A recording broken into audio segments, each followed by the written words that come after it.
So, this morning, I wanted to do something that I've alluded to a few times before with little snippets here and there about the journey that I've been on for the past 10 years.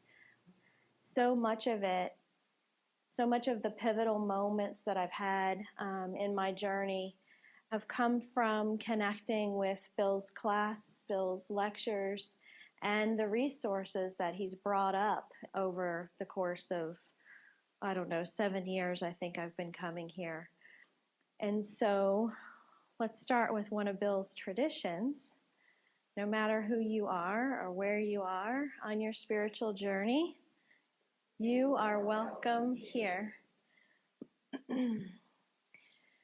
So I'm basing some aspects of my story on this scripture, Luke 10, 38 to 42, using the version from the Message by Eugene Peterson.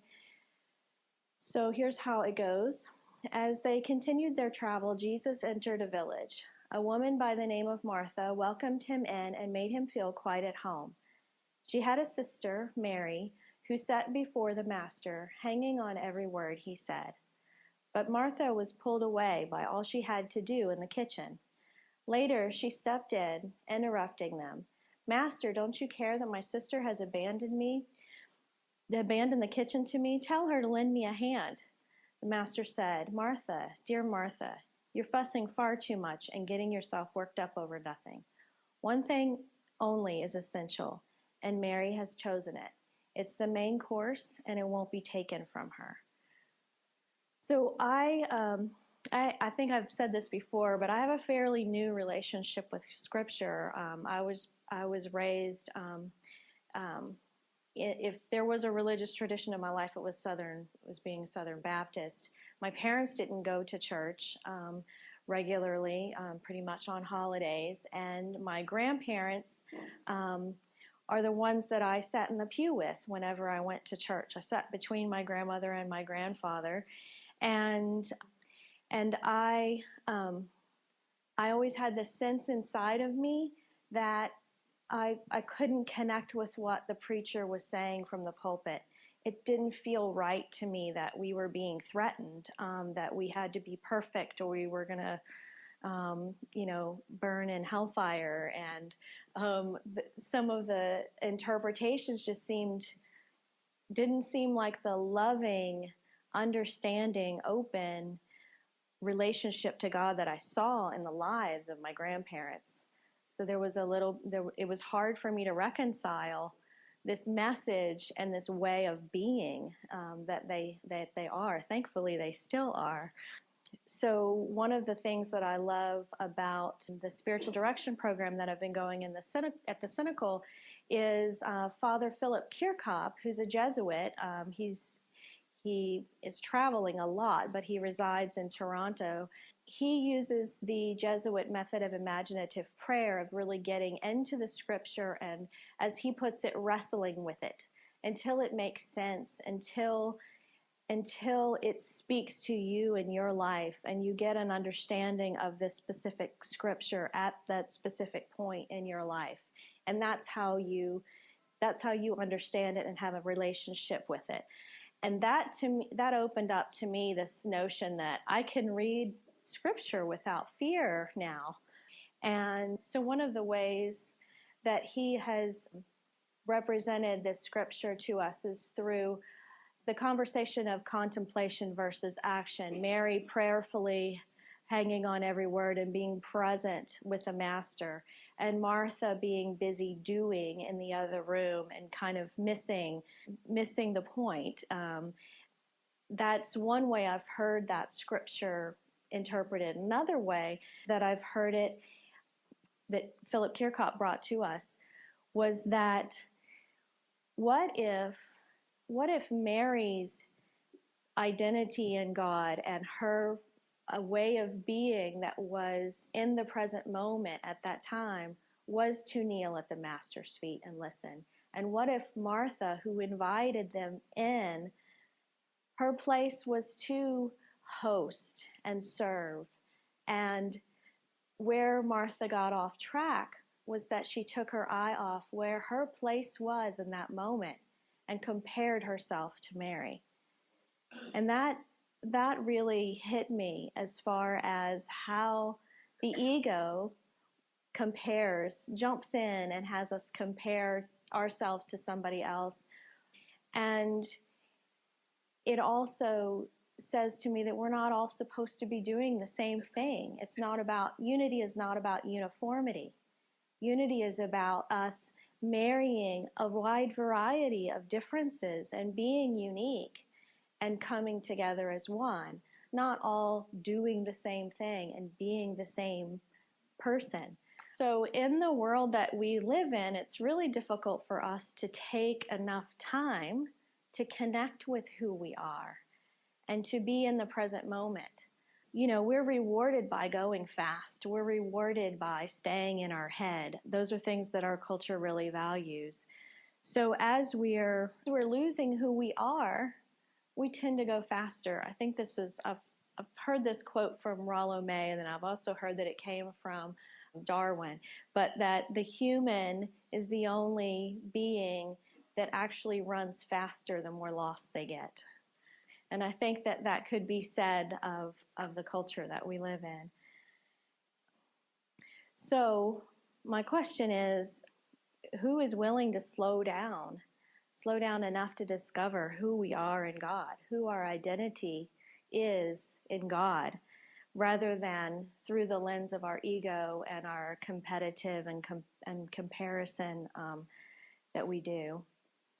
This is a graphic I've used in some of my talks recently, and it just represents to me some of the clutter that I get from the media that we're in, that we're incentivized to spend more money, to have a certain image, to compete. We're given this notion that there's scarcity, that we have to fight for what we want, and that we have to kind of bust through all of that to get to who we are at our core.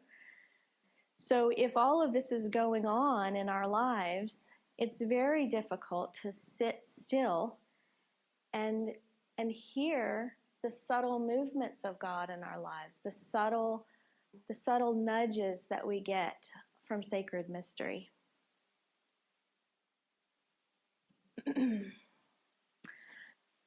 I'm not sure how to pronounce his name, but Parker Palmer and Francis, is it Buechner?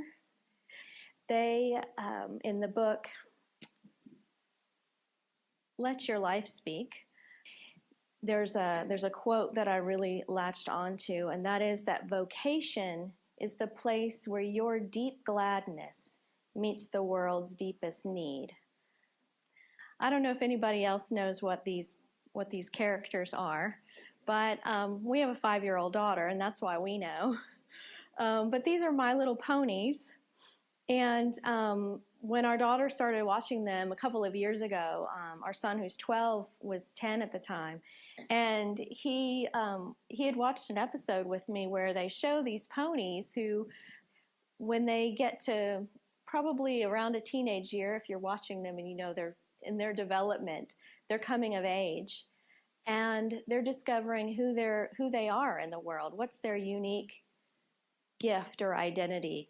And as they start to discover what their gifts are, a little cutie mark shows up on their hip, and that stays with them for the rest of their lives. And that's their identity, but it's a little mark that shows up on their hip. And my 10-year-old at the time said, why can't a cutie mark just appear on me? He said, I think as people, we spend our entire lives trying to figure out who we are. Why can't we just have that show up? He said, I want to know what my special gift is now. And it reminded me of, the work that I had done with a group that I started. It's Cool to Care, for teenagers who were very frustrated that they were beginning to understand who they are in the world, and they had a desire to use these passions and gifts to change the world. Many of them were around 8 or 9 when 9/11 happened. And I think that particularly I know 2 of them actually watched it play out on TV at that formative part of their lives. And they felt a responsibility to make a difference in the world before they inherited the world. And so they were very frustrated that they felt they didn't feel empowered to make a difference. They wanted to volunteer in organizations, and they were too young to volunteer without a parent. And so anyway, I was working with them to try to help them find themselves and connect them with resources in the community so that they could begin to make a difference. So one of the things that, looking back on that period in my life now, I realize that I was actually wanting the same for myself. I was at a point in my life reaching, I call it an early midlife crisis, but, I wanted the same thing that they wanted, and I could connect with that feeling that they had. And in some sense, some of the drive that I had to do it was really a projection, because I wanted to be able to do the same thing that they were asking to do. So one of the things that happened to me at that point in my life was I was so passionate about working with these kids. I was also working a full-time job and traveling some, and I had young children, and there was too much on my plate, and I felt like the full-time job that I had seemed to, in my mind, was priority 1. You got to bring home the bacon, right? Or you can't do all these other things. So that was the first thing that I needed to do. Well, I shouldn't say that. Kids, that goes without saying. The family and the kids were first. The full-time job, and then the nonprofit, community service work was last. But my identity, my passion, this drive and longing that I had was for that, which was last. And I got really frustrated. I got really burned out. I wasn't the wife, the mother, the employee, or the mentor that I wanted to be. I was really struggling to do all of those things at once. And I began drinking too much. I started checking out in a way. I was giving up. It was hard to see from the outside, because a lot of my friends will even say, I never saw that you were losing it, because I kept all the plates spinning. I kept moving, I kept them spinning, but inside I was spinning out of control. I started getting apathetic. I started building walls and losing contact with my heart. You can't, I think I've heard Bill say this before, you can't just turn off one part of your emotions and not turn everything off. So I started to really feel like a zombie. And so recently I've thought about this, about why are zombies so popular in our culture? And I think, is it possible that there's some artist out there who's gone through a transformation and is looking back and saying, look at these fools walking around, they act like they're already dead, they're disconnected, they're gobbling up intellect, they're eating brains, and they're losing their members, and so they're feeling disempowered, they're victims, and so that's the way I felt. And so in the worst part of it, one night that I had way too much to drink and had a series of terrible decisions that I made, I ultimately I wanted to die, and I started figuring out how I could follow that through.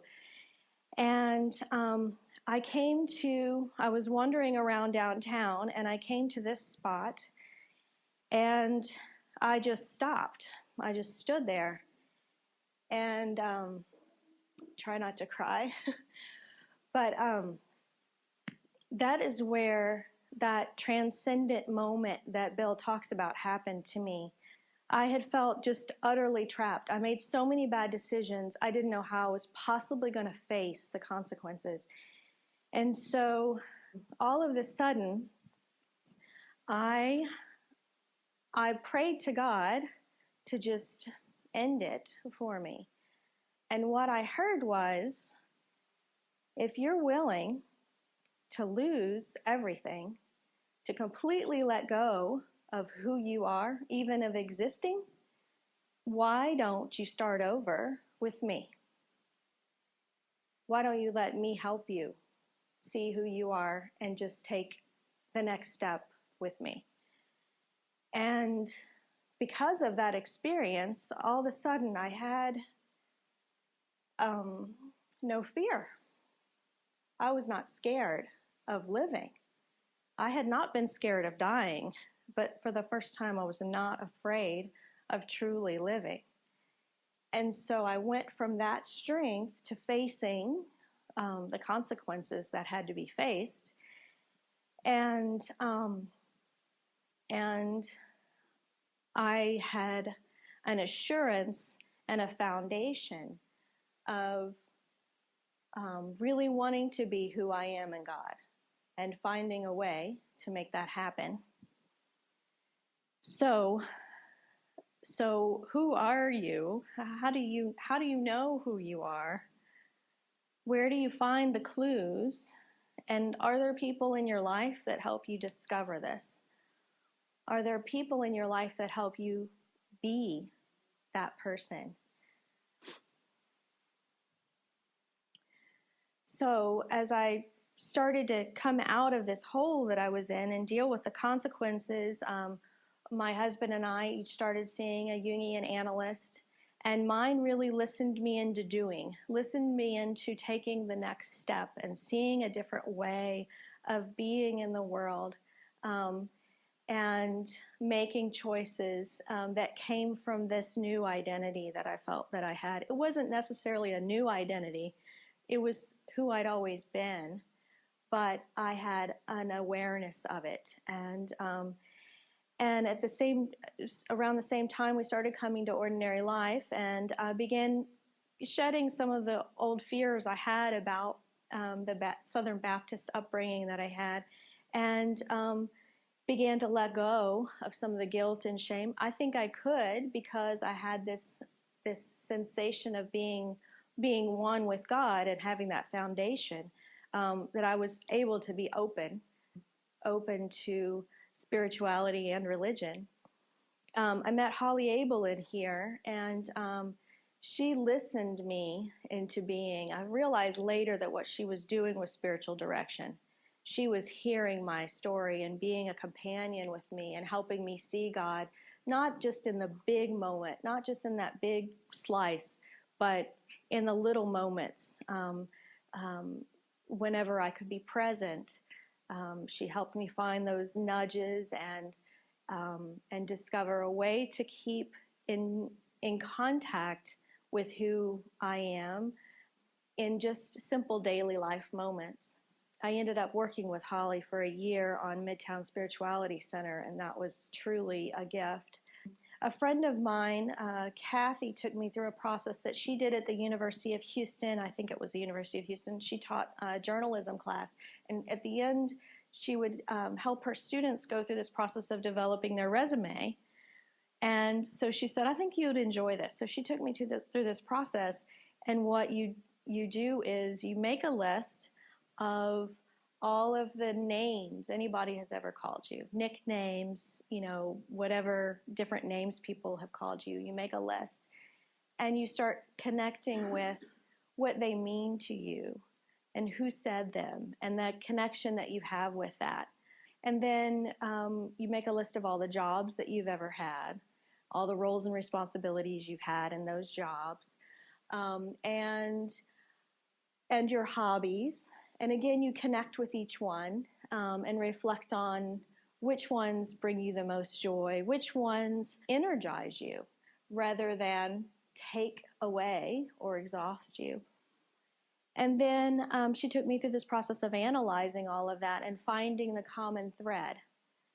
And that really helped me discover that who I've always been existed in all of those little places that seemed fairly insignificant. But when you put them all together and look at it, you really can see that I'm not that different than I was when I was 5 or 6, and it helped connect there. And then I also learned about nonviolent communication in Ordinary Life. Jim and Jory Mansky came and taught about the process of Marshall Rosenberg's work, and my husband and I started going to those workshops. And for me, nonviolent communication has a lot of different gifts. It was a tool for conflict resolution in the 70s when Rosenberg was developing it, but it also is a way of connecting with all of our human needs and seeing the whole picture. We are making decisions that are meeting our needs, and having an awareness of all of those needs, I felt like was a good tool to keep me from getting out of balance. It was a tool for self-care. It's also a tool to not be passive-aggressive. If we know what it is we're seeking, we know what it is we want, we have an awareness of it, we can be more proactive about the strategies we use. So that really helped me feel empowered to make life choices that were going to support this identity that I have, and for being truly whole and not just spinning plates, if you will. As I became more and more aware of this longing that I had, this connection that I had when I was working with the teenagers still really existed in me. And I started having discussions with Bill and Sherry, Gail Williford, Judy Leatherwood-Smith, and I had this deep desire, because I was benefiting so much from these tools and resources, that I had this deep desire to bring a workshop here. I wanted to have a workshop called When Mama's Happy, and bring in Judy Wilbrat to teach an Enneagram session, have nonviolent communication, have someone teaching meditation, and to really empower moms who likely are spinning many plates as I was, to be empowered with these tools in hopes that no one else would have to spin so far out of control as I did. While I was talking about wanting to put on these workshops, I got an opportunity to go to lunch with a friend who I hadn't seen in a while, Jana, who's here. And we were casually having lunch, and she mentioned that she was doing a spiritual direction program at the Senecal. And I had heard about what a spiritual director, heard the term spiritual director, but I really didn't know what it meant. So I asked her to explain, and she started talking to me about what a spiritual director does. And I realized that's what I was doing with these teens. That was the work that I was doing with them. And I thought that's what I'm called to do, because that's where my heart feels the most alive. And after benefiting from it myself, I really felt like that quote, where your deepest gladness meets the world's deep needs, that hit hard in that moment. And Jana said, by the way, if you want to start this program, registration ends tomorrow. So I rushed to get the application in, and luckily Bill Curley gave me a recommendation letter within 24 hours, and off I went on this journey to become a spiritual director. So through the course of those 3 years, what I learned is that we have to keep practicing. It's not like that one slice of transcendence is going to keep me on my path. It's really about constantly practicing and constantly having people in your life who can walk with you like a spiritual director or soul companion that helps you see those nudges and helps you choose love over fear, to bring spirit into your daily life. So, and one of the things I was thinking about in doing spiritual direction is that sacred mystery self-corrects. So even if we have this clarity, even if we know what we're doing, we're still going to get off track. We get off track all the time. I do. And so God is always self-correcting. We may go this way, and God will course correct, and another opportunity will come up, or we'll get ourselves back on track. So while I was in the spiritual direction program, I met Matt Russell. I was getting towards the end. I was 2.5 years in, and I met Matt. And at this point, I was like, I love the spiritual direction program. I went into it, just knowing wholeheartedly this is where I needed to be, but I still need a career. I still need to make money. And I was really conflicted at that time about what am I going to do, because spiritual directors primarily volunteer. So I didn't want to be, have a full-time job and do spiritual direction on the side. I've tried that before. And he asked me, how would it feel to stand in the deep river of yes? And what he did was allow me to walk through the door of just visualizing what it is my heart really wanted to do. And around that time, I also had an experience on the labyrinth. I went into the labyrinth wanting to pray for other people, and what I realized was I didn't have the energy to pray for other people. I began to understand the burden that I had myself, and that I was carrying too much to even carry somebody else's stuff. When I got into the middle of the labyrinth, I had this, voice say to me, voice inside my head say, stop focusing on what you don't want. Just focus on what you do want. And so I went home and I made a list of what I wanted, what my heart was really longing for. And I kept having to stop myself, because my brain is like, how do you make a business plan out of that? How are you going to generate income? And I'd be like, no, stop, just dream. So I kept writing what I really wanted. I had to stop myself over and over again, trying to figure out how I was going to generate funds for that. And then a few days later, I was browsing the United Way's website. I came across a couple of job offers, and one of them was the executive director of the Heinz Center, and another one was for another organization that I had worked with before. And so when I pulled up the job description for the Heinz Center, I read it, and I was struck by how similar it was to my list. So I went and got my list, and I looked at them together, and I was like, wow, that it's impossible that these could be so much in line. So I applied for the job. I applied for both jobs because I really didn't know if my lack of experience in the nonprofit sector was going to hinder me getting the job at the Heinz Center. But I applied for both. It was a long process, and in the meantime, my husband and I were trying to figure out financially how I was going to get through this long interview process.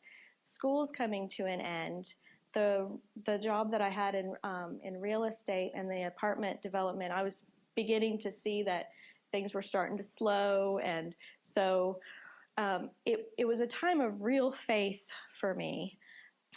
I got about halfway through the process. I think I had a phone interview and a regular, in-person interview.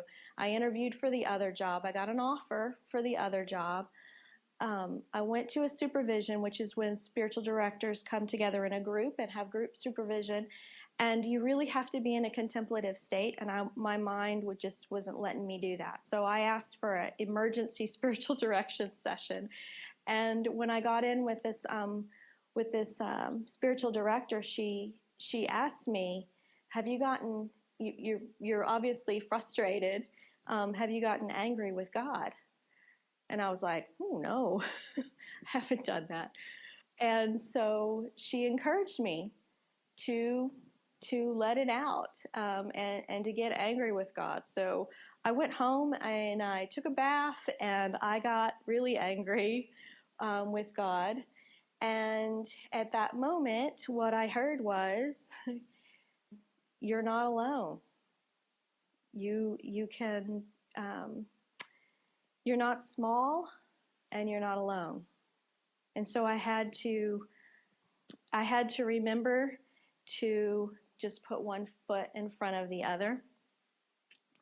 And so one of the last things in this kind of sequence of things that happened during the interview process was I had to allow my husband to support me, which may seem kind of funny, but growing up, it was important that women don't rely on a man for finances or anything. This was the image that I got growing up, and so a lot of the pressure about spinning all the plates was because I always felt like I had to be self-sufficient financially. And so it got to this point in the interview process where I had to let go of that. And I actually had a spiritual direction session about that. And my spiritual director said, you need to let your husband support you. And I went home that day and never said anything to him. That day he came home and he said, I found a way for us to pay for you to keep going on this vision. And so that opened the door for me to turn down the other job and keep going. And so I got the job as the executive director of the Hines Center. And so I started in April, and this is the mission statement. The Bishop John E. Hines Center for Spirituality and Prayer seeks to facilitate knowledge of and relationship with God by nurturing the spirituality of cathedral parishioners and those who live and work in downtown Houston through spiritual practices, prayer, and opportunities for both Christian and interfaith lecture and conversation. I got to bring my skills in as designer and got in there in time to work on the design of the space.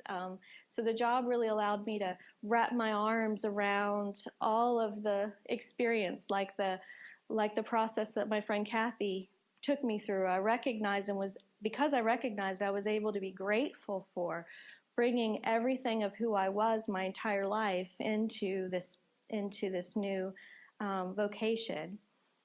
I got to develop the program principles, which straight out of the mouth of Bill Curley, I think, is a combination of Richard Rohr's work, Cindy Wigglesworth's work, and nonviolent communication, in an attempt to connect what the community is longing for with the structure and framework so that we understand where we are on our spiritual journey. This gives us an opportunity to evaluate all the programming that we bring in to make sure that regardless of where anybody is on their spiritual journey, they'll be welcome and they'll have programming there. So what I've recognized since I started is that, we're never done with this work. I constantly have to remember that I'm not small and I'm not alone. I just wanted to share that with you and to give you all the opportunity to kind of see where the benefits of spiritual direction come in when people are able to help us slow down enough in our busy lives to hear where God may be working, to see opportunities, and to have faith to just put the next foot in front of the other, even if we don't know what's around the corner for us. So when we participate in spiritual practice together, when we meet with a holy listener, a spiritual director, we're more likely to sense the divine nudges in our lives. We're able to walk back into the river and take our place again where the world flows with us and we touch wholeness and everything belongs. So that's it. Does anybody have any? Yeah, Randy. How's it going? At the Hines Center, it's going really well. In fact, we start construction in a week. We're supposed to start a week from tomorrow. We have, I think we have over 35 applications for programs to teach there. We have 5 programs that are starting in the fall before construction's finished. We have mindful self-compassion, compassion cultivation training with Betty Adam. We have 2 family yoga days. One of them is going to support the Children's Miracle Network on their 27-day challenge. So we'll be taking donations for that, which will directly go to Texas Children's. And we're going to have a memoir writing workshop. That's an 8-week course to help people tell their story. And I could go on and on, but it's going really well. And I'll tell you that I walk out of meeting after meeting with this notion of, can God be this great that I get to do this work and be with these people who are doing the sacred's work and collaborating and co-creating something that's a response to the community's longing for depth and meaning in their lives. And teaching the Conspire class here definitely does those same things. And I'm just really grateful for the way Ordinary Life class and all the resources and the people have stepped in and helped me put one foot in front of the other to get where things are going right now. Anybody else? Yeah, Bruce. So the Hines Center is a ministry of Christ Church Cathedral, and it's a new concept where the center is in a building across the street from the cathedral in the old Wilson Printing Building by William Ward Watkin. And what we are doing currently is we have a community survey that we're doing where we're trying to find out when people want to use the space, whether it's lunch hour, after work, whatnot. I'm looking at it as we have 3 different markets: the cathedral parishioners, people who work downtown, and people who live downtown. And our operating hours at this point are set to be from 6:30 in the morning until 8 at night, or 8:30 at night. There's a large portion of the schedule will have yoga and Tai Chi classes, and as well as the other contemplative practices that we're doing. But I'm looking at breaking the schedule into 3 sections for those markets, seeing that they might use the building at different times. So we'll have classes for before work, lunch hour, and after work for the work downtown area. And then for cathedral members or people who are self-employed or retired, we're looking at the 10 a.m. and 2 p.m. area of schedule, thinking that people who would be driving into downtown and want to miss the traffic, that might be their time. And then on the weekends, there's kind of an overlap of all 3 markets. We're looking at doing a lot of multi-generational offerings as well, because as busy parents, keeping our kids busy, we rarely have opportunities to do things together. So that's why we'll do family yoga. We'll have some multi-generational spiritual practices and things like that.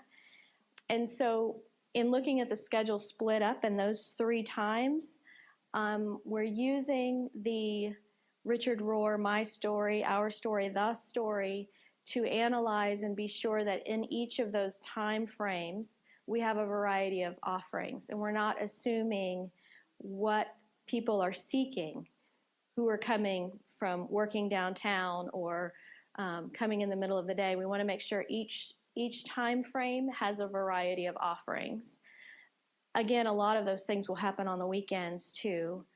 I am meeting regularly with Sean Fitzpatrick, the executive director of the Jung Center. So there's a lot of overlap there, and so we're kind of learning from some of their structure for that. Jenny Burgermeister of Jenny Yoga and Blue Tree Yoga is now our director of programming. So I have help starting on Wednesday. And the other thing that you asked about that I didn't answer yet is memberships. So we'll have We'll have an opportunity for people to drop in for classes and not have a regular membership fee. So people could drop in for whatever they're interested in. We'll have a second tier of memberships where there'll be a monthly membership charge, but that will get you certain introductory classes and also get you a spiritual advisor meeting regularly, so that acts kind of like a college advisor. So they can sit down with you with our course offerings and lectures that are coming up and help identify which things are in line with where you are in your spiritual journey and what you're seeking. And then we'll also have a third tier of donor type members, and we'll have a specific package for them of benefits. And then we'll also have program sponsors. We're looking at doing biannual open house, so people can come. We have a labyrinth. So we have a permanent labyrinth inside. We have an art studio for sacred art, and we have the movement studio for yoga, tai chi, sacred dance, 2 spiritual direction lounges, and a couple of conference rooms. But we're going to have some open studio time for the labyrinth space and the art studio space that people can drop in and do on their lunch hour or after work. Yeah, so this is one of the parking.